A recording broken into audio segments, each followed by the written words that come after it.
सर्वांना परत एकदा नमस्कार आणि जय महाराष्ट्र. मी प्रोफेसर प्रमोद भिडे. आज 10वीच्या मुलांना 10वी नंतर कोणते पर्याय निवडायचे, आर्ट्स, कॉमर्स की सायन्स किंवा डिप्लोमा याबद्दल मार्गदर्शन करणार आहे. सर्वप्रथम मी जे विद्यार्थी 10वी मधून पास आउट झालेले आहेत यावर्षी, ज्यांना कमी मार्क्स मिळालेले आहेत, कमी टक्के मिळाले आहेत आणि ज्यांना जास्त टक्के मिळालेले आहेत, ओके, अशा सर्व विद्यार्थ्यांना मी कॉंग्रॅच्युलेशन्स करतो, अभिनंदन त्यांचं करतो. आणि 10वी मध्ये जरी तुम्हाला कमी टक्के मिळाले असले तरी हताश व्हायचं कारण नाहीये, कारण यापुढे तुमचं 10वी म्हणजे सुरुवात आहे. आणि 10वी मध्ये जर तुम्हाला जर अपयश मिळालेलं असेल, म्हणजे मला म्हणायचं काय की जर तुम्हाला कमी पर्सेंटेज मिळाले असेल, तर याचा अर्थ असा नाही की तुम्ही पुढे तुमचं करिअर घडवू शकत नाही आहात. तुम्ही तुमचं करिअर यापुढे देखील घडवू शकत आहे. आणि आपल्या समोर खूप सारी अशी उदाहरणं आहेत की म्हणजे आय-ए-एस ऑफिसर्स असे देखील आहेत की त्यांना 10वी मध्ये 45% 50% होते, पण ते आय-ए-एस ऑफिसर झालेले आहेत, क्लास 1 ऑफिसर झालेले आहेत. त्यामुळे कोणीही हताश व्हायचं कारण नाहीये असं मला वाटतं. आणि माझ्यासमोर खूप सारे मी इंजिनिअरिंग करत असताना किंवा माझे मित्र मी बघतो आता माझ्या 10-12 वर्षाच्या या टीचिंग लाईनमध्ये, प्रोफेसर लाईनमध्ये मी पाहिलेलं आहे की जेव्हा मुलं ऍडमिशन घेतात 10वी नंतर 11th-12thला, आणि नंतर त्यांचा रेकॉर्ड जेव्हा आम्ही बघतो की जेव्हा, कारण ऍडमिशन जेव्हा ते मुलं अशी मुलं घेत असतात तेव्हा त्यांचे 10वीचे मार्क्स, 12वीचे मार्क्स, आणि पासआउट झाल्यानंतर जेव्हा ते प्लेसमेंटसाठी फॉर्म्स भरत असतात तेव्हा त्यांचे आकडेवारी आम्हाला कळते. म्हणजे या आकड्यावरून जर मला सांगायचं झालं की मला सांगायचं जर झालं 10वीच्या विद्यार्थ्यांना पॉझिटिव्हली, तर मी असं सांगेल की तुम्ही हताश व्हायचं कारण नाहीये. तुम्ही खरंच तुमच्या करिअरमध्ये, तुमच्या आयुष्यामध्ये तुम्ही जर कन्सिस्टन्सी मेंटेन केली तर खूप पुढे जाऊ शकता. म्हणजे कमी टक्केवारी सुद्धा इंजिनियर झाले, डॉक्टर झाले आहेत, सीए झालेले आहेत, आय-ए-एस ऑफिसर झालेले आहेत. त्यामुळे टक्केवारीवरती अजिबात जाऊ नका. इथून पुढे तुम्हाला परिश्रम करायचा आहे. ओके. आणि अजून एकदा मी परत एकदा मैत्री फाउंडेशन नवी मुंबई यांचं देखील मी आभार मानेल की त्यांनी मला आज संधी दिली आणि नवी मुंबईमधील जे काही 10वी मधील 10वी पास झालेले विद्यार्थी आहेत त्यांना करिअरमध्ये मार्गदर्शन करण्याची मला संधी दिली. त्याबद्दल मी मैत्री फाउंडेशन तर्फे मैत्री फाउंडेशनचा आणि मैत्री फाउंडेशनचे अध्यक्ष अक्षय काळे यांचं देखील खूप मनापासून धन्यवाद मानतो. आपण जर बघितलं तर प्रत्येक पालकाचा किंवा प्रत्येक विद्यार्थ्याचा एक मनामध्ये असं ठरलेलंच असतं की टक्केवारीनुसार आपण ऍडमिशन्स घ्यायचं. म्हणजे जर समजा 60% मिळाले तर आर्ट्सला ऍडमिशन घेतलं पाहिजे, मला कॉमर्स किंवा सायन्स झेपणार नाहीये. मला जास्त टक्केवारी मिळालेली आहे, 60 किंवा 80च्या आसपास जर टक्केवारी मिळाली असेल तर मला कॉमर्सला गेलं पाहिजे, आणि मला जर जास्त टक्के मिळालेले आहेत तर मी सायन्सला गेलं पाहिजे. म्हणजे थोडक्यात असं ठरतं, असं विद्यार्थ्यांचं किंवा पालकांचं असं मत असतं, जर पर्सेंटेज कमी असतील तर मुलाला कॉमर्स किंवा सायन्स झेपणार नाही, त्याला आर्ट्सलाच गेलं पाहिजे. तर मी सांगतो की पर्सेंटेज वरून तुम्ही ऍडमिशन कुठल्या शाखेमध्ये घ्यायचं, आर्ट्सला जायचं, कॉमर्सला जायचं किंवा सायन्सला जायचं हे ठरवू नका. हे खरंच चुकीचं आहे.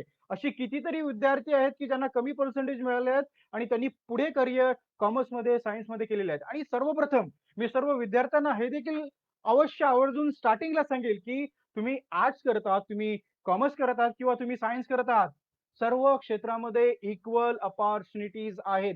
प्रत्येक क्षेत्रामध्ये तुम्ही क्लास 4 पासून क्लास 1 पोस्ट पर्यंत तुम्ही आर्ट्स मधून, कॉमर्स मधून आणि सायन्स मधून जाऊ शकता. त्यामुळे असं काही नाही की सायन्स घेतलं तरच तुम्ही तुमचं करिअर चांगलं घडवू शकता. तुम्ही कॉमर्स घेतलं तरच तुमचं करिअर चांगलं घडवू शकता, किंवा तुम्ही आर्ट्स केलं तरच तुम्ही तुमचं करिअर चांगलं करू शकता. त्यामुळे ही जी तुमच्या मनामध्ये जी विचार जे असे रुजलेले आहेत की नाही टक्केवारीनुसार जर ऍडमिशन घ्यायचं आहे तर हे पहिलं मनामधून सर्वांनी काढून टाका. ही सर्व मी विद्यार्थ्यांना आणि सर्व पालकांना आवर्जून इथे मी सांगेल. त्यानंतर मी असं अजून एक दुसरा मुद्दा नमूद करतो, की तुम्ही जेव्हा केव्हाही तुम्ही तुमचं करिअर निवडताय, आर्ट्स, सायन्स, कॉमर्स किंवा डिप्लोमा, ओके, तर तुमचा इंटरेस्ट बघा, तुमची आवड काय आहे ती बघा. कारण हा इंटरेस्ट आणि ही आवडच तुम्हाला तुमच्या करिअरमध्ये पुढे जाण्यासाठी खूप महत्त्वाची असते आणि तीच तुम्हाला प्रेरणा देत असते. जर तुम्हाला आवडच नाही आहे एखाद्या रुचीमध्ये, म्हणजे थोडक्यात काय आहे, की घरचे सांगतात किंवा मित्र सांगतो किंवा आजूबाजूचे सांगत असतात किंवा आपल्या आजूबाजूचे जे आपल्याला दररोजच्या जीवनामध्ये जी व्यक्ती भेटत असतात, कॉलेजमध्ये किंवा आपल्या फ्रेंड सर्कलमध्ये, नातेवाईकांमध्ये, की नाही बाबा तू इंजिनियर हो, चांगला स्कोप आहे, तू डॉक्टर हो, चांगला स्कोप आहे, तू सीए हो, चांगला स्कोप आहे. पण त्याच्यामध्ये जर तुम्हाला इंटरेस्टच नाहीये, तर तुम्ही त्या करिअरमध्ये म्हणजे आवड नसेल तर आपल्याला काम करण्याला उत्साह निर्माण होत नाही. त्यामुळे काय होतं अर्थातच तुमचं लक्ष त्या पर्टिक्युलर अभ्यासक्रमाकडे केंद्रित होत नाही. तुमचं लक्ष विचलित होतं. पर्सेंटेज कमी मिळतात आवड नसल्यामुळे आणि तुम्हाला त्याच्यामध्ये पुढे जाण्याची तुम्हाला आवड निर्माण होत नाही आणि ही आवड जर निर्माण करायची असेल तर सर्वप्रथम तुम्हाला आवड कशामध्ये आहे ते आवड बघा आणि त्या करिअरमध्ये ते असं करिअर सिलेक्ट करा. जर समजा तुम्हाला इंजिनिअरिंगमध्ये जायचं आहे तर तुम्हाला सायन्स थ्रू गेलं पाहिजे. तुम्हाला बँकिंग क्षेत्रामध्ये सीए क्षेत्रामध्ये सीएमए, सीएफए, सीएस अशा क्षेत्रामध्ये जर तुम्हाला पुढे जायचं आहे तर नक्कीच तुम्हाला कॉमर्स या क्षेत्रामधून पुढे गेलं पाहिजे. त्यामुळे आवड खूप इम्पॉर्टंट आहे. आणि दुसरी एक गोष्ट सांगतोय मी की पर्सेंटेजवरून तर तुम्ही ठरवतातच की बाबा नाही असे एवढे पर्सेंट असेल तर आर्ट्स घेतलं पाहिजे, कॉमर्स घेतलं पाहिजे किंवा सायन्स घेतलं पाहिजे. या व्यतिरिक्त जाऊन मी सांगेल की काही-काही मुलं काय करतात की नाही माझा मित्र आर्ट्समध्ये जातोय, माझा मित्र कॉमर्समध्ये जातोय किंवा माझा शेजारी माझा हा मित्र आदल्या वर्षी पास आउट झालेला माझा मित्र किंवा माझा शेजारी या ब्रांचनी जातोय तर ती ब्रांच मी फॉलो केली पाहिजे. It is not necessary at all. काही महत्वाचं काय जर असेल तर ती तुमची आवड महत्वाची आहे. तुम्हाला इंटरेस्ट किती आहे आणि ही आवडच तुम्हाला तुमच्या क्षेत्रामध्ये पुढे घेऊन जात असते. त्यामुळे आवड काय आहे त्यानुसारच तुम्हाला तुमचं करिअर पुढे निवडायचं आहे. आता करिअर निवडत असताना तुम्हाला महत्वाचं काय आहे? हे मी आवर्जून इथे सांगेल, की तुम्ही आर्ट्स निवडताय, तुम्ही कॉमर्स निवडताय किंवा सायन्स तुम्हाला निवडायचं आहे. तर तुम्हाला तुमची आवड पहिली निवडा. आवड निवडल्यानंतर समजा तुम्ही आर्ट्स निवडताय, तुम्ही कॉमर्स निवडताय, तुम्ही सायन्स निवडताय, तर कॉमर्समध्ये पुढे अपॉर्च्युनिटीज कुठल्या-कुठल्या आहेत? बरोबर आहे. म्हणजे हे ब्रांच निवडण्याच्या आधी देखील तुम्ही जर चेक केलं, तुम्ही आयडेंटिफाय केलं, तुम्ही जर थोडा रिसर्च केला, तुम्ही जर विचारलं असं आणि पूर्ण डिटेल इन्क्वायरी जर केली, तर तुम्हाला हे देखील महत्वाचं आहे, की कॉमर्स क्षेत्रामध्ये रोजगार संधी, करिअरच्या संधी कोणकोणत्या उपलब्ध आहेत? बरोबर आहे. मी 11th-12th कॉमर्समधून करतोय.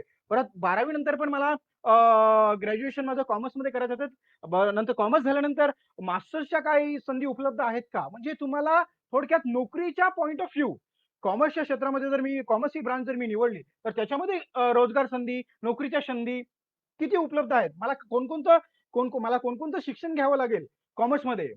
मी जर आर्ट्स घेतोय, तर आर्ट्समध्ये मी जर करियर केलं 11th-12th घेतलं त्यानंतर मी बी-ए केलं. बरोबर आहे. बी-ए झाल्यानंतर करियरच्या संधी कोणकोणत्या उपलब्ध आहेत? मला नोकऱ्या कुठे जास्त उपलब्ध आहेत? त्याच्यामध्ये वेगवेगळ्या अपॉर्च्युनिटीज कुठे-कुठे उपलब्ध आहेत? कुठले-कुठले सायमल्टेनियसली मी कोर्सेस करू शकतो? कुठले-कुठले एक्स्ट्रा सर्टिफिकेशन मी करू शकतो? मग ते कुठलेही असो, आर्ट्स असो, कॉमर्स असो किंवा सायन्स असो. मग सायन्समध्ये 11th-12th केल्यानंतर 12वी नंतर कोणकोणते वेगवेगळे पर्याय आहेत? बरोबर आहे. डिग्री केली किंवा मी ग्रॅज्युएशन केलं. ग्रॅज्युएशन केल्यानंतर मी थोड्या वेळानंतर पूर्ण डिटेल माहिती देणार देखील आहे. आर्ट्समध्ये, कॉमर्समध्ये आणि सायन्समध्ये कोणकोणत्या अपॉर्च्युनिटीज आहेत. परंतु करियर निवडण्याच्या आधी सगळ्यात महत्त्वाचं काय जर असेल, तर फ्युचरचा विचार, भविष्याचा विचार. भविष्यामध्ये कोणत्या? कारण एक काळ असा होता, की आता जर तुम्ही बघितलं तर सगळं ऑनलाईन झालेलं आहे. सगळं ऑनलाईन झालं म्हणजे ऑनलाईन का झालेलं आहे? कारण IT, computer engineering, information technology त्याच्यामध्ये जर तुम्ही विचार केला अजून, तर artificial intelligence, machine learning, deep learning, robotics या क्षेत्राला खूप वाव आलेला आहे. 10 वर्षापूर्वी तुम्ही जर बघितलं तर याला वाव नव्हता. काही डिमांड नव्हतं. 10-15 वर्ष जर बघितलं. पण आता याचं मग तुम्हाला काय करायचं आहे, तुम्ही जेव्हा कुठलीही ब्रांच निवडताय, तर तुम्हाला आर्ट्समधल्या career opportunity 5 years down the line, 10 years down the line, 15 years down the line, what are the career opportunities in arts? What are the career opportunities in commerce? What are the career opportunities in science? That you have to look at, right? हे तुम्हाला बघणं गरजेचं आहे. तर म्हणजे तुम्ही जर futuristic विचार जर केला, भविष्यातील करिअरच्या दृष्टिकोनातून कुठल्या क्षेत्रामध्ये नोकऱ्या जास्त उपलब्ध आहेत, याचा जर तुम्ही विचार केला, तर नक्कीच तुम्हाला बघण्याची गरज आहे, की तुम्हाला आर्ट्समध्ये कोणत्या संधी उपलब्ध आहेत, कॉमर्समध्ये कोणत्या संधी उपलब्ध आहेत आणि सायन्समध्ये कोणत्या संधी उपलब्ध आहेत. यानंतर मी अजून एक सर्व विद्यार्थ्यांना आणि पालकांना सांगेन, की घाई करू नका. तुम्ही तुम्ही 10वी नंतर मुलगा पास झाल्यानंतर मुलाला आर्ट्समध्ये घालायचं, कॉमर्समध्ये घालायचं किंवा सायन्समध्ये घालायचं. ही काही अशीच गोष्ट नाही, की तुम्ही जा तू आर्ट्सला ॲडमिशन घे, तू कॉमर्सला ॲडमिशन घे, तू सायन्सला ॲडमिशन घे. असं करू नका. तुम्ही काय करा कमीत कमी 1 दिवस आपल्या विद्यार्थ्याला, आपल्या पाल्याला आपल्या मुला-मुलीला सोबत घ्या.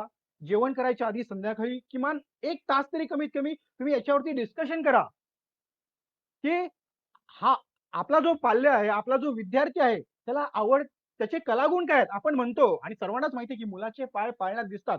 1ली ते 10वी त्यांनी शिक्षण केलेलं आहे. हे 1ली ते 10वीचं शिक्षण करत असताना त्याला कुठल्या क्षेत्रामध्ये आवड आहे? त्याच्यामध्ये हिडन टॅलेंट काय आहे? प्रत्येक विद्यार्थ्यामध्ये काहीतरी हिडन टॅलेंट असतं. जरी तो अभ्यासामध्ये हुशार नसला, तरी तो चित्रकला, गायन, सिंगिंग, डान्सिंग किंवा अन्य कुठला एखाद्याला काही मशीन्समध्येच इंटरेस्ट असतो. एखाद्याला प्रोग्रामिंगमध्ये इंटरेस्ट असतो. एखाद्याला अ, वेगवेगळ्या लेखन कलेमध्ये इंटरेस्ट असतो. मग ती आवड तुम्हाला माहिती असतं, कारण तुम्ही तुमच्या मुलाला जवळून बघितलेलं असतं.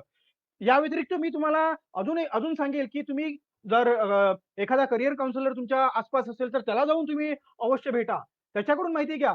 तुम्ही तुमचा मुलगा ज्या शाळेमध्ये शिकलेला आहे, त्या शाळेमध्ये जे शिक्षक आहेत, कारण शिक्षकांनी आपण जर बघतो तर मुलं घर घरातले वातावरण सोडून, घरचं वातावरण सोडून जास्त कुठे जर राहत असतील, तर ते शाळेमध्ये राहत असतात. म्हणजे आई-वडील, नातेवाईक, आपल्या घरातले सर्व भावंड हे जर यांना सोडून जर मुलं जास्त कोणासोबत जर राहत असतील, संपर्क करत असतील, बोलत असतील, तर ते आपल्या त्यांच्या शाळेतील शिक्षकांसोबत. तर त्यांच्या शाळेतील शिक्षकांना देखील तुम्ही जाऊन भेटलं पाहिजे, की कारण शिक्षकांना देखील माहिती असतं, की या विद्यार्थ्यामध्ये काय टॅलेंट आहे. हा विद्यार्थी कुठल्या क्षेत्रामध्ये पुढे जाऊ शकतो. हा विद्यार्थी मग आर्ट्समध्ये, कॉमर्स कारण प्रत्येकामध्ये कलागुण वेगवेगळे असतात आणि या कलागुणांचं जोपासन आपण योग्य वेळीच केलं पाहिजे. त्यामुळे हे देखील महत्वाचं आहे, की प्रत्येकाने नक्कीच ठरवा. नंतर 5 की पॉइंट्स मी सांगणार आहे, की 5 की पॉइंट्स कुठले-कुठले आहेत, की हे 5 की पॉइंट्स जर तुम्ही पाहिले, ठरवले, तर तुम्ही तुमच्या मुलाचं करियर, तुमच्या पाल्याचं करियर नक्कीच पुढे नेऊ शकता. ते म्हणजे अ, मुलाचा इंटरेस्ट. पहिली गोष्ट म्हणजे काय मुलाचा इंटरेस्ट काय आहे? मुलाचा इंटरेस्ट तुम्ही बघा आणि त्यानुसार तुमचं करियर त्याचा 10वी नंतर त्याला आर्ट्स घेतलं पाहिजे, सायन्स घेतलं पाहिजे किंवा कॉमर्स घेतलं पाहिजे, ते तुम्ही ठरवा. त्याच्यानंतर जे सीनियर्स विद्यार्थी आहेत, त्यांना विचारा, की ते आर्ट्समधून, सायन्समधून आणि कॉमर्समधून पुढे गेलेले आहेत.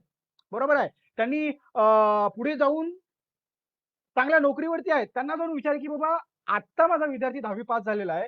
त्याला कॉमर्स चांगलं राहील. कॉमर्सच्या अपॉर्च्युनिटीज काय आहेत? म्हणजे कॉमर्स जर तुम्हाला घ्यायचं ठरवलं तुम्ही, तर कॉमर्समध्ये असा कोणी विद्यार्थी आहे, तर त्याला जाऊन भेटा किंवा तो आता जस्ट त्याचं शिक्षण कंप्लीट झालेलं आहे आणि तो आता करत आहे. त्याला जाऊन भेटा आणि त्याच्याकडून माहिती घ्या, की नक्की तो अ, या कॉमर्समध्ये, सायन्समध्ये आणि आर्ट्समध्ये कोणकोणत्या संधी उपलब्ध आहेत. नंतर जे असे सक्सेसफुल माणसं आहेत, प्रत्येक करिअरमध्ये आर्ट्समधून ज्यांनी करिअर घडवलेलं आहे, म्हणजे ते आता जस्ट तुम्ही असं म्हणू शकता, की त्यांना एक 15-20 वर्षाचा अनुभव आहे त्या पर्टिक्युलर क्षेत्रामध्ये. अशा माणसांना भेटा, की बाबा आता सद्य परिस्थितीमध्ये आर्ट्समध्ये, कॉमर्समध्ये आणि सायन्समध्ये कारण ती सक्सेसफुल झालेली माणसं त्यांना माहिती असतं, की इथून पुढे 5-10 वर्ष काय कल राहील. आता जर तुम्ही मागच्या वर्षाची जर तुम्ही स्टॅटिस्टिक्स जर पाहिलं, मागच्या वर्षीचा जर तुम्ही स्टॅटिस्टिक्स पाहिला ऑल ओव्हर इंडिया तर इव्हन ज्यांना 90% पेक्षा जास्त मार्क्स मिळाले आहेत, अशा विद्यार्थ्यांनी सायन्सपेक्षा कॉमर्सला जास्ती प्रिफरन्स दिलेला आहे.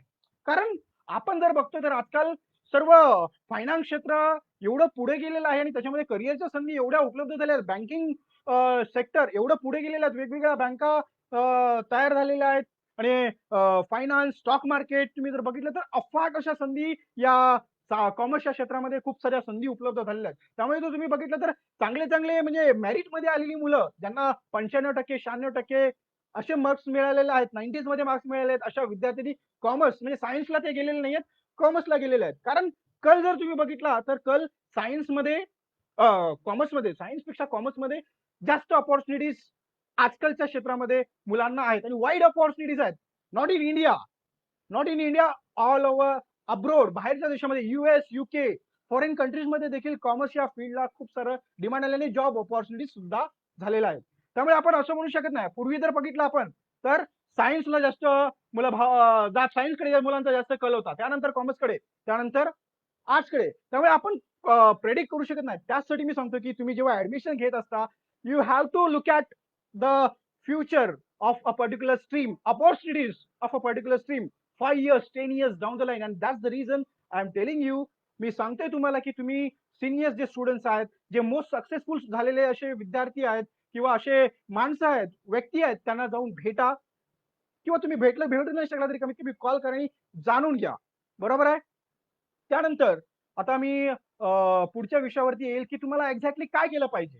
आर्ट्स निवडलं पाहिजे, सायन्स निवडलं पाहिजे, की कॉमर्स निवडलं पाहिजे. कारण ते देखील खूप इम्पोर्टंट आहे. त्यानंतर हे सांगण्याआधी मी तुम्हाला सांगतो, फक्त डिप्लोमा, पॉलिटेक्निक. आता पॉलिटेक्निक किंवा डिप्लोमा कोणाला कोणी घेतलं पाहिजे. सर्वप्रथम मी सांगेल पॉलिटेक्निकली डिप्लोमा अशा विद्यार्थ्यांनी 10वी नंतर डायरेक्ट गेलं पाहिजे, की ज्या विद्यार्थ्यांना इंजिनिअरिंगच करायचं आहे. त्यांचं मेन एम इंजिनिअरिंगच आहे.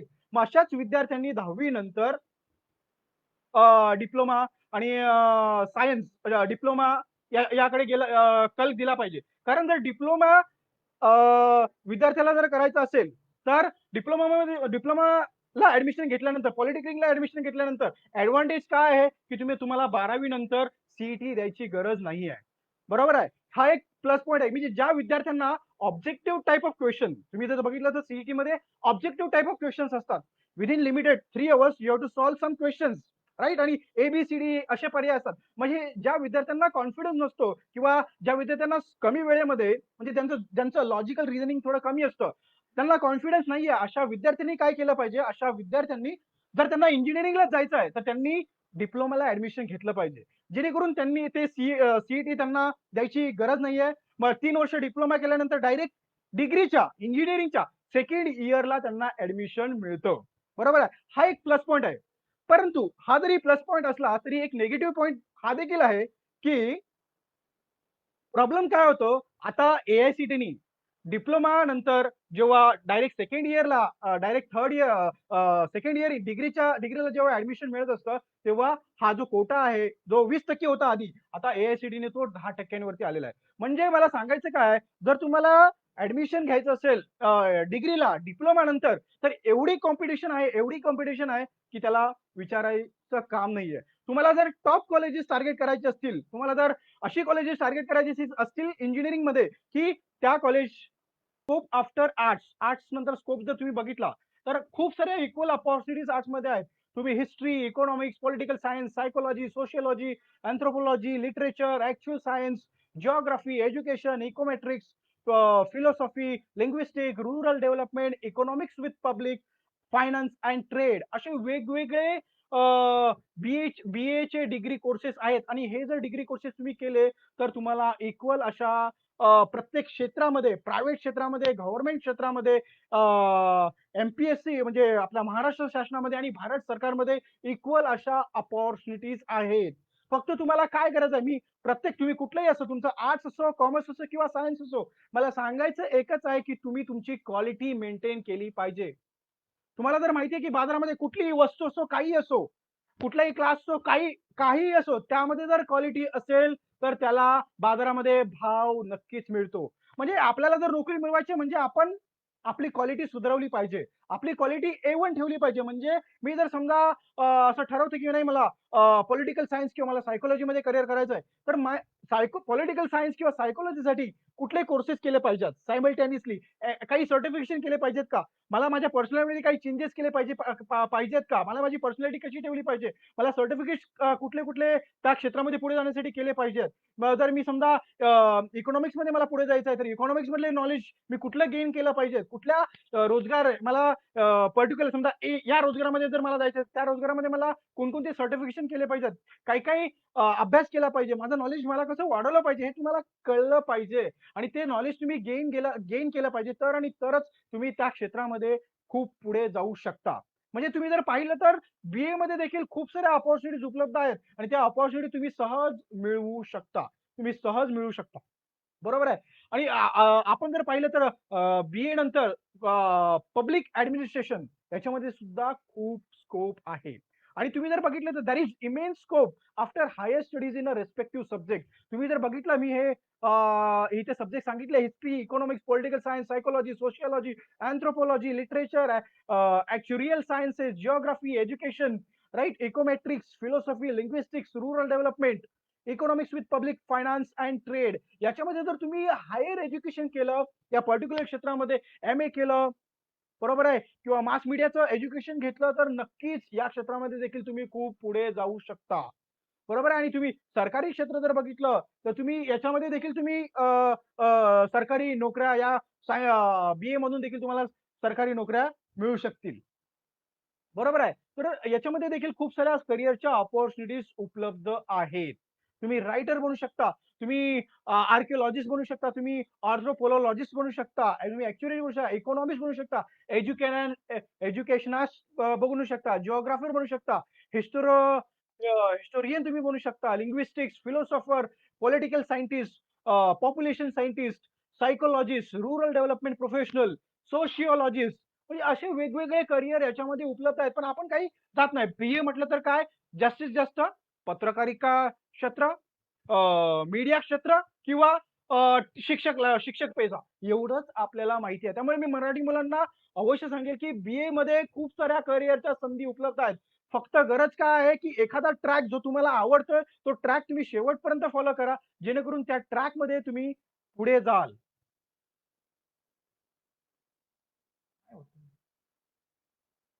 त्या ट्रॅकमध्ये तुम्ही शेवटपर्यंत पुढे जाल. आता जर त्यानंतर जर तुम्ही पाहिलं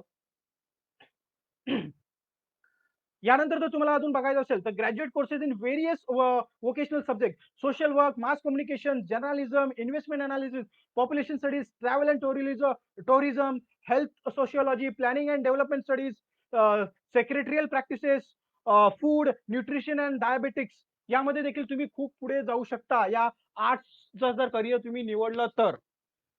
जर्नलिझम तुम्ही जर बघितलं तर याच्यामध्ये किती स्कोप आहे. वेगवेगळे न्यूज चॅनल्स आहेत. प्रत्येक भाषेमध्ये न्यूज चॅनल्स आहेत. वेगवेगळे न्यूज पेपर्स आहेत. यामध्ये तुम्ही तुमचं करिअर निवडू शकता. मास कम्युनिकेशन किती सारी आजकालचं जर वर्ल्ड जर तुम्ही बघितलं तर मास मीडियाचं वर्ल्ड आहे. यामध्ये तुम्ही करिअर करू शकता आणि हे करिअर तुम्ही बीए मधून तुम्ही जर केलं तर तुम्ही ते देखील करू शकता. Scope after commerce. कॉमर्स मधून जर तुम्ही करत आहे तर याच्यामधून काय स्कोप आहे? याच्यामध्ये देखील खूप स्कोप आहे. अवाढव्य असा स्कोप बीकॉम आहे. तुम्ही बीकॉम करू शकता, बीबीए करू शकता, बीबीएम करू शकता. Even one can specialise in financial accounting and auditing and cost accounting, banking, finance, taxation, actuarial sciences, company secretarial practices, business management, foreign trade and practice procedures, CA, ICWA, company secretary, chartered accountant, right? Institute of cost and works accountancy याच्यामध्ये तुम्ही जाऊ शकता. तुम्ही chart and financial analyst बनू शकता. CFA तुम्ही करू शकता. सीएमए तुम्ही करू शकता. सर्टिफाईड मॅनेजमेंट अकाउंटंट हे देखील तुम्ही करू शकता. म्हणजे तुम्ही जर बघितलं तर बीकॉम झाल्यानंतर देखील तुम्ही सीएफए, सीएमए, सीएस, आयसीडब्ल्यूए असे वेगवेगळे करिअर तुम्ही करू शकता. तुम्ही एमबीए करू शकता बीकॉम झाल्यानंतर आणि आय आय आय एम जसे फॉरेन मधले इंडियातली लोक जशी फॉरेन मध्ये शिक्षण घेण्यासाठी जात असतात तशी फॉरेन मधली लोक देखील आय आय एम या इन्स्टिट्यूट मध्ये एमबीए करण्यासाठी येत असतात. जर तुम्ही हे जरी बीकॉम नंतर तुम्हाला तुमची आवड निवडली, तुम्हाला कशामध्ये फायनान्स मध्ये जायचं आहे, तुम्हाला अकाउंटिंग मध्ये जायचं आहे, तुम्हाला बँकिंग अँड फायनान्स मध्ये जायचं आहे, तुम्हाला सीएस करायचं आहे, तुम्हाला सीए करायचं आहे, तुम्हाला सीएफए करायचं आहे, तुम्हाला सीएमए करायचं आहे, तुम्हाला foreign train practices and procedures मध्ये तुम्हाला जायचं आहे, तर तुम्हाला ते रिस्पेक्टिव्ह ट्रॅक पकडून तुम्हाला हायर एज्युकेशन घेणं गरजेचं आहे. किंवा प्लेन बीकॉम, बीबीए, बीबीएम तुम्ही केल्यानंतर देखील तुम्हाला इक्वल अपॉर्च्युनिटीज बँकिंग आणि प्रायव्हेट सेक्टर कंपनीज मध्ये उपलब्ध आहेत. त्यामुळे बीकॉम जर तुम्हाला जर तुमची आवड असेल तर तुम्ही नक्कीच हे करिअर निवडा, कारण या करिअरमध्ये खूप साऱ्या इक्वल अपॉर्च्युनिटीज उपलब्ध आहेत. Careers after studies in commerce. तुम्ही कॉमर्स केल्यानंतर तुम्ही अकाउंटंट बनू शकता, तुम्ही बँकर बनू शकता, तुम्ही ऍक्च्युरी मध्ये करिअर करू शकता, business manager, export professionals etc. with wide scope after higher studies, MCOM, MBA, CA, CFA, ICWA आणि CS, company secretary, master of business administrator, chartered accountant, right? Chartered financial accountant, Institute of Cost and Works accountant, company secretary असे वेगवेगळे higher studies जिथे तुम्हाला package जर तुम्ही बघितलं तर package lakhs मध्ये असतं, क्रोर्स मध्ये पॅकेज असतं. पण यासाठी तुम्हाला परिश्रम घ्यायचा आहे, तुम्हाला 11-12 मध्ये चांगले पर्सेंटेज काढायचे आहेत, तुम्हाला ट्रॅक निवडायचा आहे बीकॉम नंतर. बीकॉम झाल्यानंतर तुम्हाला हे या करिअरमध्ये एमकॉम, एमबीए, सीए, सीएफए, आयसीडब्ल्यू च्या एंट्रन्स एक्झाम्स असतात. त्या एंट्रन्स एक्झाम तुम्हाला ट्रॅक करायला लागतील, क्रॅक करायला लागतील. त्यानंतर तुम्ही या क्षेत्रामध्ये तुम्ही खरंच खूप पुढे जाऊ शकता, कारण खूप साऱ्या अपॉर्च्युनिटीज या क्षेत्रामध्ये उपलब्ध आहेत इंडियामध्ये आणि आपण जर बघितलं तर मुंबई पुण्यासारख्या ठिकाणी की जिथे की महाराष्ट्राबाहेरील लोक इथे येतात कारण इथे नोकरीच्या संधी खूप उपलब्ध आहेत. मग महाराष्ट्रामधील मुलांनी का असं शिक्षण करू नये, एम.कॉम करू नये, एम.बी.ए करू नये, सी.ए करू नये, सी.एफ.ए करू नये, आय.सी.डब्ल्यू करू नये, सी.एस करू नये आणि या ज्या रोजगार संधी महाराष्ट्र पुण्यासारख्या ठिकाणी उपलब्ध आहेत त्या संधीचा उपयोग तुम्ही पुरेपूर करायलाच पाहिजे. त्यामुळे तुम्ही बीकॉम हे जर हे करिअर कॉमर्स हे करिअर जर निवडलं तर खरंच खूप उपयुक्त आहे आणि या क्षेत्रामध्ये तुम्ही खूप पुढे जाऊ शकता. तुम्ही शिक्षक लाईन पेशामध्ये जर तुम्हाला यायचं असेल तर तुम्ही 11-12 11वी-12वी नंतर ग्रॅज्युएशनसाठी मास्टर्ससाठी देखील या तुम्ही एमबीए केल्यानंतर सीए केल्यानंतर एमकॉम केल्यानंतर तुम्ही शिक्षक पेशेमध्ये देखील जाऊ शकता. प्रायव्हेट जॉब देखील तुम्ही करू शकता आणि याच्यामध्ये देखील तुम्ही जर बघितलं तर सरकारी बँकेमध्ये देखील याचा फायदा होतो की तुम्हाला सरकारी बँकेमध्ये मॅनेजर लेवलच्या पोस्ट म्हणजे हायर लेवलच्या पोस्ट तुम्हाला या थ्रू मिळतात. ऑफकोर्स तुम्हाला कॉम्पिटेटिव्ह एक्झाम द्यावे लागतील पण तुम्ही जर हे शिक्षण केलं तर अर्थातच तुम्ही त्या कॅपेबल असाल की तुम्ही त्या कॉम्पिटेटिव्ह एक्झाम देऊन त्या क्लिअर करून तुम्हाला त्या सरकारी नोकऱ्या मिळू शकतील. आणि तुम्ही जर बघता की बँकिंग क्षेत्र एवढं वाढतंय, प्रायव्हेट फायनान्स सेक्टर एवढं वाढतंय, फायनान्स बँका एवढ्या वाढतात की नोकरीच्या संधी खूप साऱ्या आहेत. तुम्ही जर बघितलं स्टॉक मार्केट, ट्रेड मार्केट एवढं वाढतंय की बोलायचं काम नाही. तुम्ही बँकिंग क्षेत्रामध्ये जर बघितलं, कॉमर्स क्षेत्रामध्ये जर बघितलं, तर खूप साऱ्या रोजगार संधी उपलब्ध आहेत. आता तुम्ही ग्रॅज्युएशन केल्यानंतर जर तुम्ही बघितलं तर खूप सारे वेगवेगळ्या संधी उपलब्ध आहेत. तुम्ही ॲडव्हर्टायझिंग क्षेत्रामध्ये जाऊ शकता. तुम्ही कंपनी सेक्रेटरीशिप मिळू शकता. तुम्हाला प्रोग्रामिंग क्षेत्रामध्ये प्रोग्रामिंग मिळू शकता. इकॉनॉमिक सिस्टममध्ये तुम्ही जाऊ शकता. एक्सपोर्ट मार्केटिंगला देखील खूप सारा भाव आहे आणि खूप साऱ्या रोजगार संधी तिथे उपलब्ध आहेत. आणि तुम्ही जर बघितलं एक्सपोर्ट देखील भारत एक्सपोर्ट क्षेत्रामध्ये देखील पुढे गेला तर एक्सपोर्ट मार्केटिंगमध्ये तुम्ही तुमचा करिअर करू शकता. मार्केट रिसर्च, मार्केटचा कल कुठे आहे? बरोबर आहे. वेगवेगळे मार्केट्स आहेत. मग त्या वेगवेगळ्या मार्केटचा कल तुम्ही डिसाईड करू शकता. मग मार्केट रिसर्चर तुम्ही बनू शकता. डायरेक्ट आणि इनडायरेक्ट टॅक्सेशनमध्ये तुम्ही तुमचं करिअर करू शकता. तुम्ही एंटरप्रेन्योरशिप तुम्ही स्वतःचा बिझनेस तयार करून तुम्ही त्या बिझनेस क्षेत्राला पुढे नेऊ शकता. Foreign trade and financing and प्रोसिजर्समध्ये तुम्ही पुढे जाऊ शकता. इन्व्हेस्टमेंट अनालिसिस अँड ऑर्गनायझेशन तुम्ही जर बघितलं तर आजकाल लोकं इन्व्हेस्टमेंटकडे जास्त भर देत आहेत. सेव्हिंग्ज जास्त करत आहेत, इन्व्हेस्ट जास्त करत आहेत. मग इन्व्हेस्टमेंट अनालिसिस अँड ऑर्गनायझेशनमध्ये तुम्ही पुढे जाऊ शकता. पोर्टफोलिओ मॅनेजमेंटमध्ये तुम्ही तुमचं करिअर करू शकता. कॉम्प्युटर सिस्टम्स अँड ॲप्लिकेशन्समध्ये तुमचं करिअर तुम्ही करू शकता. म्हणजे करिअरच्या संधी जर बघितल्या तर खूप साऱ्या करिअरच्या संधी इथे उपलब्ध आहेत. या व्यतिरिक्त जर तुम्ही जर बघितलं फायनान्स अँड अकाउंट्समध्ये banker, chartered financial analyst, economics, equity research analyst, forest dealer, investment banker, stock broker, venture capitalist यामध्ये देखील तुम्ही तुमचं करिअर करू शकता. बरोबर आहे. या ज्या संधी ज्या मी सांगितल्या त्या सर्व संधी कुठे उपलब्ध आहेत? त्या सर्वच्या सर्व संधी ह्या उपलब्ध आहेत कॉमर्समध्ये. खरंच एक प्रश्न विचारलेला आहे, की "सर आपली शाखा निवडताना आत्मविश्वास महत्त्वाचा असतो का?" तर मी इथे सर्वांना सांगेल, की खरंच शाखा निवडत असताना आत्मविश्वास महत्त्वाचा आहे. कारण तुम्ही सायन्स निवडताय आणि मनामध्ये कारण मी स्वतः पाहिलेलं, की आता म्हणजे मला माहिती होतं, की नाही मी जर सायन्स हा अभ्यासक्रम निवडला, तर सायन्स हा अभ्यासक्रम मी करू शकतो आणि मला माहिती होतं स्टार्टिंगपासूनच माझा कल असा होता, की मला इंजिनिअरिंग करायचं आणि इंजिनिअरिंग करण्यासाठी मला माहिती आहे, की सायन्सलाच ॲडमिशन घ्यायचं आहे. सायन्सला ॲडमिशन घेतलं तरच मी इंजिनिअरिंगमध्ये पुढे जाऊ शकतो. बरोबर आहे. आणि कधी-कधी मी हेही सांगतो, की कारण भीती वाटत असते. काही मुलं मराठी मीडियममधून शिकत असतात. त्यांना वाटतं, की नाही बाबा सायन्स घेतलं, कॉमर्स घेतलं, सर्व शिक्षण इंग्लिशमध्ये आहे. तर असं काहीही नाही आहे.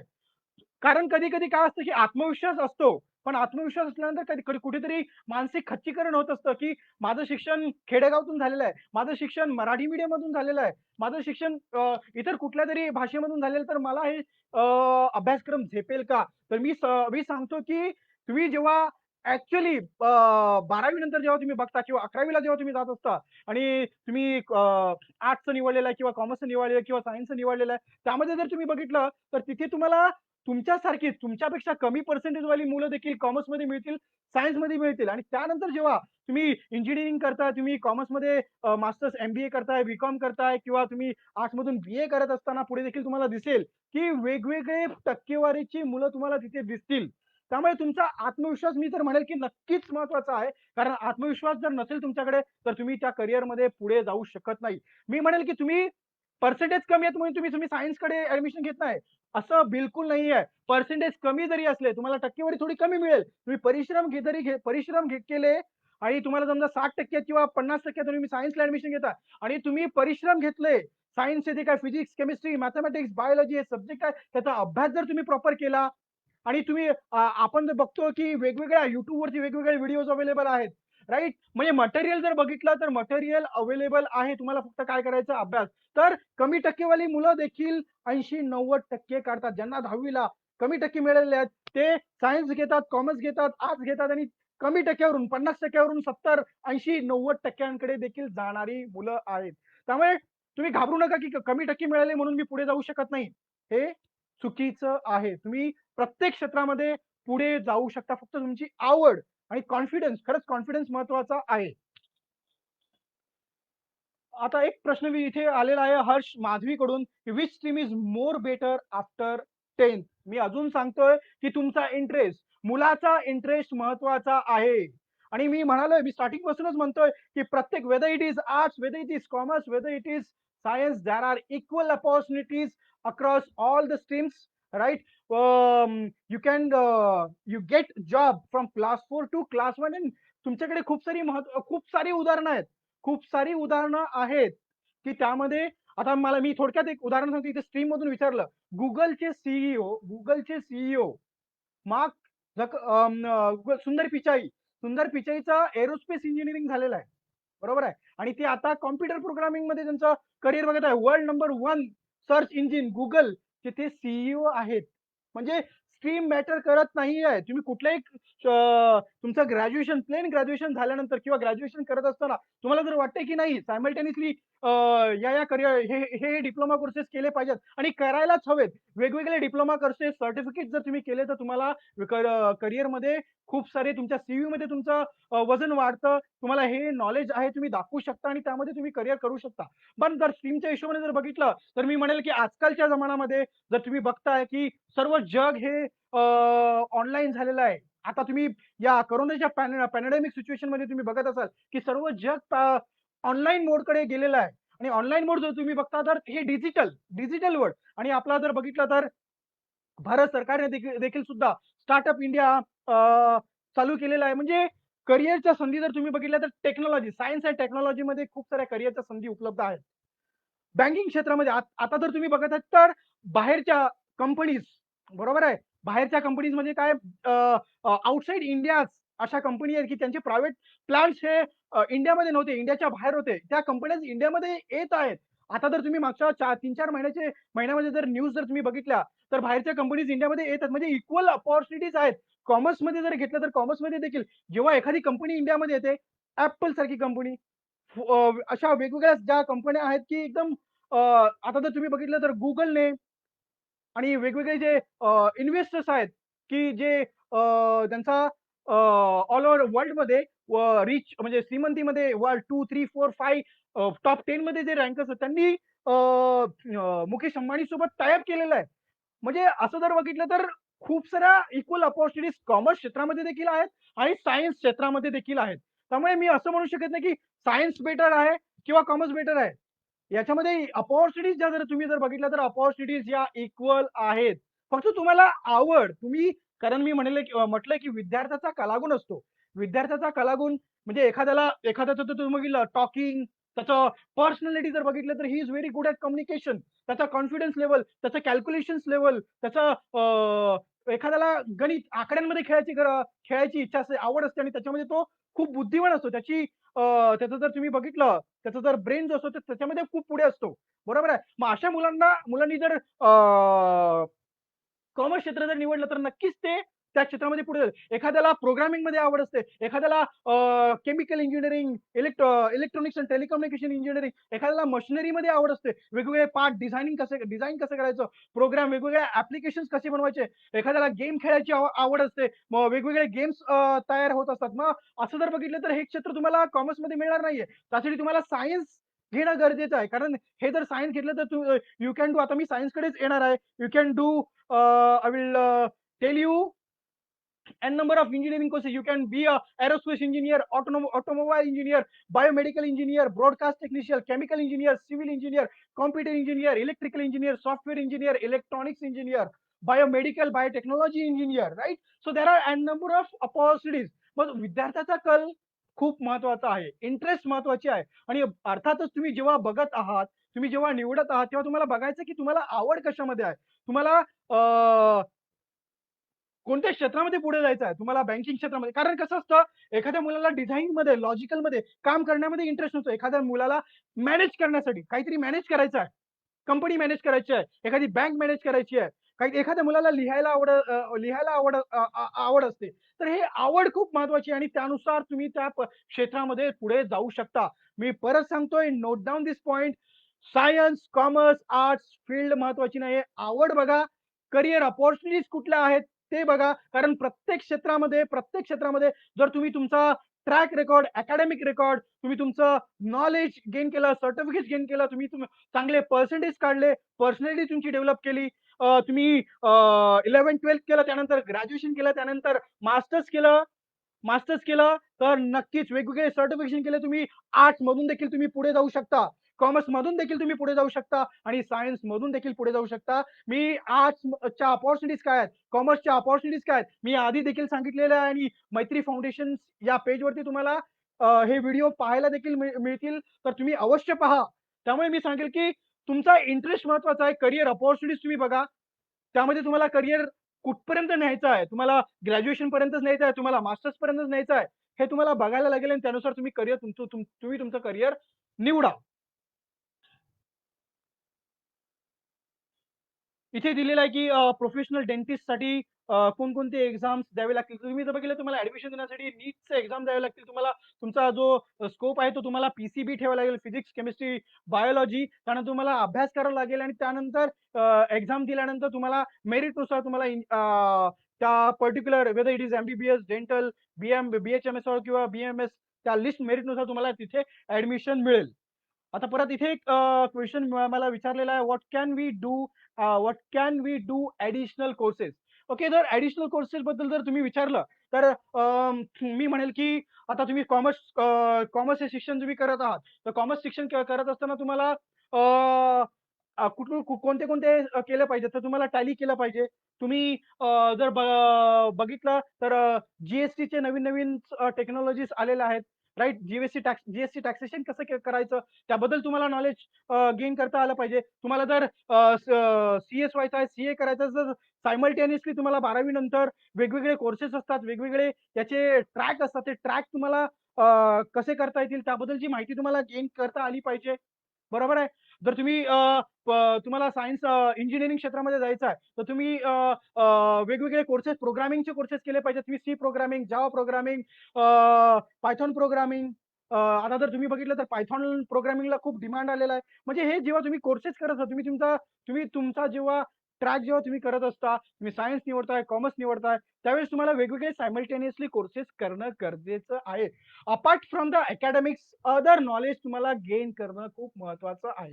किंवा जेव्हा तुम्ही असं अदर नॉलेज जेव्हा तुम्ही गेन करत असता, तेव्हा तुमचा नॉलेज बूस्ट होत असतं.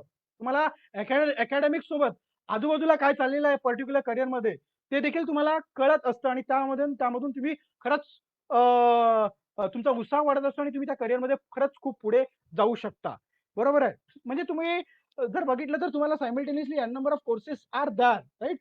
That courses you have to do. जसं मी इथे आधी देखील सांगितलेलं आहे. आता मी इथे येणार आहे की सायन्समध्ये कोणकोणते ऑप्शन्स आहेत. Options after science stream, okay, with physics, chemistry and mathematics. Okay, so general BSc तुम्ही करू शकता. फिजिक्स, केमिस्ट्री आणि मॅथेमॅटिक्स घेऊन, जिओलॉजी घेऊन, स्टॅटिस्टिक्स घेऊन, बायोकेमिस्ट्री घेऊन, कॉम्प्युटर सायन्स घेऊन तुम्ही करिअर तुमचं बीएससी मध्ये पुढे जाऊ शकता. बरोबर आहे. तुम्ही इन्फॉर्मेशन टेक्नॉलॉजी घेऊ शकता, इलेक्ट्रॉनिक्स घेऊ शकता, industrial chemistry, polymer chemistry, drugs and dies मध्ये तुम्ही तुमचा करिअर करू शकता. Operations research, environmental sciences, heavy and fine chemicals, computer programming, याच्यामध्ये तुम्ही तुमचं करिअर करू शकता सायन्समध्ये. त्यानंतर जर बघितलं degree and diploma in engineering technology, electrical, mechanical, electronic, civil, computer science, aeronautical and aerospace engineering, automobile engineering, biochemical, biomedical, biotechnology, engineering and industrial biotechnology, chemical technology, diary and food technology engineering. आजकाल जर बघितलं तर diary and food इंजिनिअरिंगला सुद्धा खूप market आलेलं आहे. तुम्ही बघत आहात की ऑनलाईन दूध विकण्याच्या कंपन्या ज्या आहेत त्या खूप साऱ्या झालेल्या आहेत.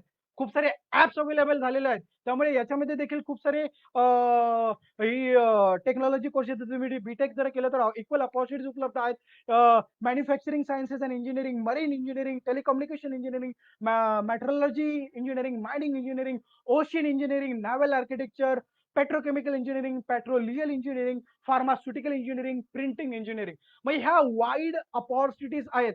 आता मी इथे फक्त उदाहरण दिलं की प्रोग्रामिंगचं, पण असं काही नाहीये. तुम्हाला जर इंटरेस्ट त्यामध्ये नसेल, तुम्हाला जर प्रिंटिंगमध्ये असेल, फार्मा क्षेत्रामध्ये असेल, तुम्हाला डायरी अँड फूड क्षेत्रामध्ये तुम्हाला पुढे जायचं असेल सायन्स नंतर, तर त्या respective B Tech in dairy and food technology, yes this courses are available. B Tech in marine engineering, B Tech in mining, B Tech in metrology, असे कोर्सेस उपलब्ध आहेत. B Tech in biochemical, B Tech in biotechnology, B Tech in bioinformatics, असे कोर्सेस देखील उपलब्ध आहेत. त्यामुळे तुम्ही इंजिनिअरिंग म्हटलं तर civil engineering, mechanical engineering, electrical engineering हे तर ट्रॅडिशनल आहेतच. याच्यामध्ये देखील इक्वल अपॉर्च्युनिटीज आहेत. पण अपार्ट फ्रॉम दिस हे क्षेत्र देखील आहेत. डायरी अँड फूड, की तुम्ही डायरी सेटअप, एखादा फूड तुम्हाला बनवायचं आहे, एखादं कुठलंही, let's take an example of chip. मग chip from processing, plant designing, ते प्रोसेसिंग करणं, मार्केटिंग करणं, हे यासाठी देखील असे इंजिनियर्स खूप महत्वाचे असतात. आणि इंजिनियर्सच्या अपॉर्च्युनिटीज इथे आहेत. बरोबर आहे. त्यामुळे इंजिनिअरिंग क्षेत्रामध्ये देखील खूप साऱ्या टेक्नॉलॉजीज, खूप सारे संधी उपलब्ध आहेत. बरोबर आहे. त्यानंतर मी सांगेल तुम्हाला industrial engineer, marine engineer, mechanical engineer, mining engineer, naval architect, production engineer, telecommunication engineer, म्हणजे असे वेगवेगळे कोर्सेस उपलब्ध आहेत. जर तुम्ही बघितलं तर या इंजिनिअरिंग कोर्सेस जर तुम्ही केलं, तर इंजिनिअरिंग कोर्सेस करून तुम्ही त्या करियर क्षेत्रामध्ये पुढे जाऊ शकता. पण मी तुम्हाला सांगेल स्टार्टिंग पासूनच तुम्ही जेव्हा सायन्सला ऍडमिशन घेताय आणि तुम्हाला इंजिनिअरिंग क्षेत्रामध्ये जर तुम्हाला यायचं असेल, तर मी सांगेल की तुम्हाला सीईटीचा अभ्यास, जे-डबल-ईचा अभ्यास करावा लागेल. कारण जी ऍडमिशन्स जी होतात ती फक्त सीईटीच्या बेसिसवरतीच होतात. जे-डबल-ईच्याच बेसिसवरती होतात. जर तुम्हाला पर्सेंटेज जर सीईटीमध्ये जर मार्क्स तुम्हाला जर कमी मिळाले तर ऍडमिशन मिळत नाही. I will definitely tell you to target good colleges, top colleges, top colleges across India, whether it is commerce, arts or science. सर्व मराठी मुलांना मी सांगेल की अवश्य तुम्ही टॉप कॉलेजेस, महाराष्ट्रामधली टॉप कॉलेजेस, भारतामधली टॉप कॉलेजेस, अदर स्टेट मधली, महाराष्ट्र स्टेट सोडून बाकीच्या राज्यामध्ये जी टॉप कॉलेजेस आहेत, की जिथे नोकरीच्या संधी, तुम्ही कॉमर्स मधून बीकॉम करताय, तुम्ही बीएससी करताय सायन्स मधून, तुम्ही बीए करताय, आर्ट्स झाल्यानंतर तुम्ही बीए करताय, तर बीए मध्ये, बीकॉम मध्ये, बीएससी करण्यासाठी टॉप कॉलेजेस टार्गेट करा. ओके. सी लोकेशन इम्पॉर्टंट नाहीये. तुम्हाला महाराष्ट्रामध्ये ऍडमिशन मिळते, मुंबईमध्ये मिळते किंवा पुण्यामध्ये मिळते. टॉप कॉलेजमध्ये जर तुम्ही ऍडमिशन मिळत असेल, whether it is BA, whether it is BSc, whether it is BCom, मी ग्रॅज्युएशन बद्दल बोलतोय. मी 11वी-12वी बद्दल बोलत नाहीये. मी बोलतोय ग्रॅज्युएशन साठी. 12वी नंतर जेव्हा तुम्ही ऍडमिशन घेतात, बीए साठी, बीएससी, बीकॉम साठी, बीएससी साठी, किंवा तुम्ही इंजिनिअरिंग साठी ऍडमिशन घेताय, मेडिकल साठी ऍडमिशन घेताय, एमबीए साठी ऍडमिशन घेताय, टॉप कॉलेज मॅटर्स. कारण या टॉप कॉलेजमध्ये जेव्हा तुम्ही ऍडमिशन घेताय, जे महाराष्ट्रामधील असेल, महाराष्ट्राच्या बाहेरचे असेल किंवा भारत सरकारचे असेल, तर या टॉप कॉलेजमध्ये जेव्हा तुम्ही तिसऱ्या वर्षाला असता, त्याच वेळेस तुम्हाला तुमची प्लेसमेंट झालेली असते. तुम्हाला तुमचं ग्रॅज्युएशन झाल्यानंतर तुम्हाला नोकरी बघण्याची गरज नाहीये. आणि या टॉप कॉलेजमध्ये तुम्ही बघितलं तर ऍव्हरेज सॅलरी 6 लाखापासून ते जवळपास 40-50 लाखांपर्यंत सॅलरी जात असते. तर टार्गेट आय-आय-टीज, इंजिनिअरिंग मध्ये तुम्ही जाता, target NITs, target autonomous colleges, right, असे कॉलेज टार्गेट करा की ज्या कॉलेजमध्ये ऍडमिशन घेतल्यानंतर तुम्हाला जॉब शोधायची गरज नाही आहे. तुम्हाला ऍडमिशन घेतल्यानंतर तिसऱ्या वर्षालाच तुम्हाला तिथे प्लेसमेंट मिळेल. आणि यासाठी तुम्हाला काय करावं लागेल, you have to score good marks admission घेण्यासाठी, for taking admission in BA, BCom, BSc, BSc engineering और मेडिकल और एनी अदर, फॉर एमबीए और फॉर डुईंग मास्टर्स. तुम्हाला काय करायचं आहे, तुम्हाला पर्सेंटेज चांगले काढावे लागतील. मग पर्सेंटेज जर तुम्हाला काढावे लागतील, याचा अर्थ तुम्हाला चांगला अभ्यास करावा लागेल, तुम्हाला तुमचं नॉलेज वाढवावं लागेल, तुम्हाला तुमची क्वालिटी वाढवावी लागेल. आणि ही क्वालिटी तुम्ही कधी वाढेल, जेव्हा when you are good at academics, when you have enough number of extra certification, when your personality is good, when your communication is good, right, हे जेव्हा तुमच्याकडे असेल, हे तेव्हा म्हणजे तुमची काय ओव्हरऑल पर्सनॅलिटी, ओव्हरऑल तुमचा सीव्ही, तुमचा रेझ्युमे एकदम चांगला बनतो आणि जेव्हा एखादी कंपनी कंपनी येत असते आणि ती तुम्हाला इंटरव्ह्यू करत असते आणि जेव्हा ती कंपनीचा मॅनेजर जो एचआर असतो तो तुमच्या सीव्ही मधून जात असतो, रेझ्युम मधून जात असतो, तेव्हा त्याला कळतं की खरंच या मुलाकडे अकॅडमिक चांगला आहे, याच्याकडे सर्टिफिकेशन्स आहेत, राईट, याचं कम्युनिकेशन चांगलं आहे, याची पर्सनॅलिटी चांगली आहे, याच्याकडे कॉन्फिडन्स आहे, याच्याकडे लिडरशिप आहेत आणि हे तुम्हाला BA करत असताना, BCom करत असताना, BSc करत असतानाच करायला पाहिजे. इंजिनिअरिंग करत असतानाच या सर्व गोष्टींवरती लक्ष केंद्रित केलं पाहिजे. आणि मी परत एकदा सांगतो, ज्या 10वी पास झालेल्या विद्यार्थ्यांना काही घाबरायचं काम नाहीये. जे काही ज्या क्षेत्रामध्ये तुम्हाला आवड आहे, तुम्हाला अपॉर्च्युनिटीज काय आहेत मी सांगितलेल्या आहेत प्रत्येक क्षेत्रामध्ये. या अपॉर्च्युनिटीज बघा, तुम्हाला तुमच्या आवड काय आहे, टॉप कॉलेजेस तुम्ही निवडा, चांगली कॉलेजेस निवडा आणि अभ्यास चांगला करा आणि घाबरायचं काही कारण नाहीये. चांगली कमी टक्केवारी मुलं देखील आयुष्यामध्ये खूप पुढे जात असतात आणि तुम्ही जरी मराठी मीडियम मधून शिक्षण केलेलं असलं तरी देखील तुम्ही काही घाबरू नका. मी सुद्धा मराठी शिक्षण केलेलं आहे किंवा माझ्यासारखेच असंख्य असे विद्यार्थी आहेत की त्यांनी मराठीमध्ये 10वी पर्यंत शिक्षण करून त्यानंतर ते करिअरमध्ये खूप पुढे गेलेले आहेत. त्यामुळे मी सर्व 10वी मध्ये जे पास झालेले विद्यार्थी आहेत त्या सर्व विद्यार्थ्यांचं परत एकदा मी अभिनंदन करतो आणि त्यांना त्यांच्या करिअरमध्ये आर्ट्समध्ये ते करिअर करतील, कॉमर्समध्ये करतील किंवा सायन्समध्ये करतील किंवा ते डिप्लोमा करतील, त्या सर्व 10वीच्या विद्यार्थ्यांना मी शुभेच्छा देतो आणि सर्वांना सांगतो की चांगला अभ्यास करा, काहीतरी टार्गेट ठेवा. 12वी नंतर सीईटीचा चांगला अभ्यास करा. एंट्रन्स एक्झाम जे आहेत, आपली मुलं कमी कुठे पडत असतील तर ते एंट्रन्स एक्झाममध्ये कमी पडतात. त्यामुळे एंट्रन्स एक्झामचा चांगला अभ्यास करा, जेणेकरून तुम्हाला चांगल्या टॉपच्या कॉलेजेसमध्ये ऍडमिशन मिळेल. आणि परत एकदा सांगतो, target top colleges, top 10 colleges, top 50 colleges across India, top 10, 20, 50 colleges across Maharashtra, across other states, weather it is Kolkata, Delhi, Chennai, अशा कॉलेजेसमध्ये तुम्ही ऍडमिशन घ्या. कारण अशा कॉलेजमध्ये जर ऍडमिशन घेतलं तर नक्कीच आपली मराठी मुलं जेव्हा त्यांचं शिक्षण पूर्ण करतील तेव्हा त्यांच्या हातामध्ये नोकरी असेल आणि चांगल्या पगाराची, चांगल्या कंपनीची नोकरी मिळतील आणि ही मुलं त्यांच्या करिअरमध्ये पुढे जातील. आणि ही मुलं जर पुढे गेली तर बाकीची येणारी जी पिढी आहे, जी मुलं आता 9वी, 8वी, 9वी, 10वीला आहेत, त्या मुलांना ते गायडन्स करतील आणि ही जशी मुलं पुढे गेलेली आहेत, तशीच ही मुलं देखील पुढे जातील. त्यामुळे सर्वांना परत एकदा शुभेच्छा.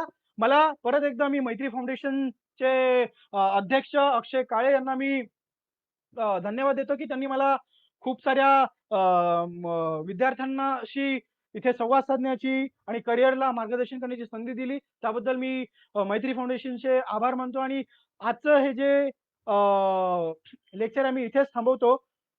जे शिबिर आहे, मार्गदर्शन शिबिर आहे ते इथेच थांबवतो. इथे अजून एक क्वेश्चन विचारलेला आहे.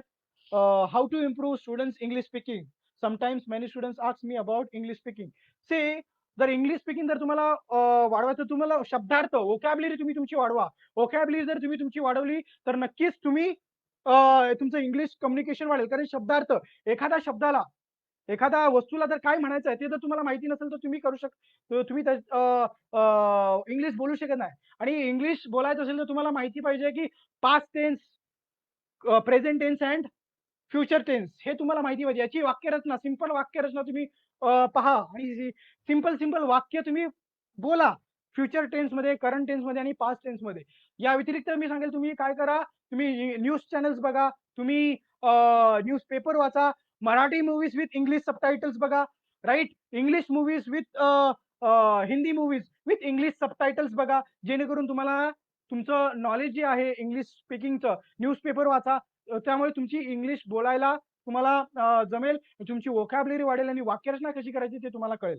ओके, तर परत एकदा धन्यवाद. जय हिंद, जय महाराष्ट्र.